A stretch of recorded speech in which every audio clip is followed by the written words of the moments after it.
Setelah kemarin kita tahu bahwa pada saat kita mencari lahan di sekitar perumahan-perumahan rumah subsidi yang sedang dikerjakan. Kita kumpulkan informasi tanah yang ada di situ, baru kemudian kita akan cek satu persatu tanah tersebut masuk di area kuning atau di kawasan hijau. Nah, untuk mengetahui ini semua, teman-teman berarti harus membawa datanya. Ya, datanya kita bawa ke dinas perizinan, khususnya di bagian tata ruang. Di sanalah kemudian kita akan mengisi data permintaan untuk mengetahui tanah yang mau kita beli ini masuk ke kawasan perumahan atau tidak. Tentu ini adalah sebuah kegiatan yang sangat penting karena menentukan tanah yang kita incar ini mau kita lanjutkan atau tidak. Apabila nanti ternyata masuk di kawasan hijau, tentu sebagus apapun, sestrategis apapun, tanah tersebut tidak akan keluar IMB, ya, tidak akan bisa muncul IMB atau PBG. Berarti tidak bisa kita lanjutkan. Apabila nanti itu ada di kawasan kuning, tentu di sini tanah tersebut bisa kita lanjutkan. Artinya kita akan temui pemilik tanah. Nah, kawan, di sini saya akan ceritakan bagaimana kita komunikasi dengan pemilik tanah.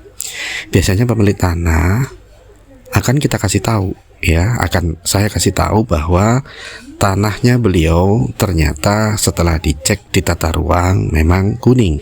Berarti tanah ini bisa dibikin perumahan. Namun di sini tentu kita sebagai developer, karena memang kita tidak punya uang untuk membeli secara cash, maka kita sudah niatkan akan membeli tanah ini dengan kombinasi, yaitu dengan DP sekian persen, sisanya menggunakan pelunasan lewat bank dengan skim KPL. Skim ini akan kita bicarakan lebih lanjut di lain episode. Kita kembali lagi kepada pemilik tanah. Bagaimana caranya supaya pemilik tanah mau menerima negosiasi kita atau cara bayar kita yang memang tidak dibayar secara cash? Pertama yang harus kita ketahui adalah apa penyebab orang ini menjual tanahnya. Apa penyebab si petani menjual tanah?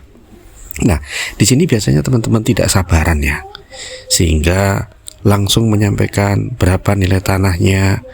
Katakanlah nilai tanahnya 1 miliar dengan luas tanah 1 hektar misalnya, berarti 100.000 per meter nih, gitu kan.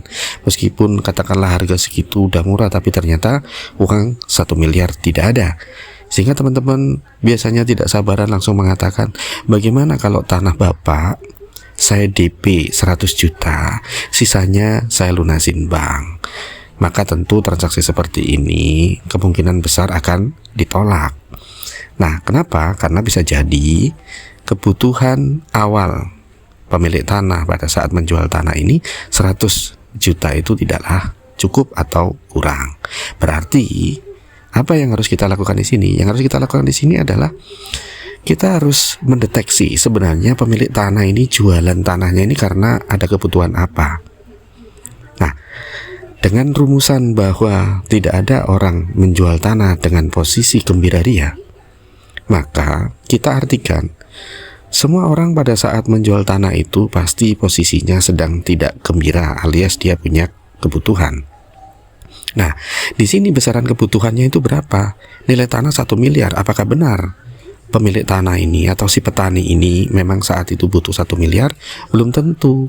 Kebanyakan mereka itu menjual tanah karena alasan tertentu. Nah, alasan tertentu inilah yang harus kita ketahui sebagai developer nih. Contoh, ternyata alasannya adalah karena mereka merasa udah tua, udah waktunya mungkin berangkat haji.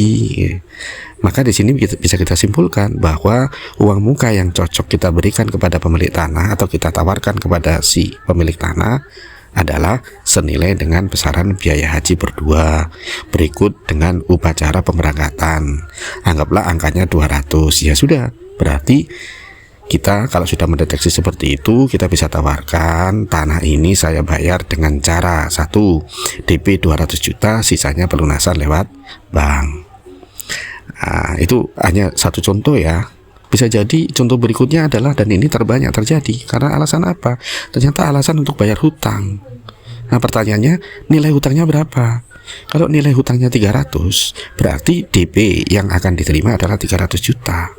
Kalau kita tawar dengan DP 100 atau 200 juta, kemungkinan besar ditolak. Kenapa? Karena tidak bisa memenuhi kebutuhan awal si pemilik tanah.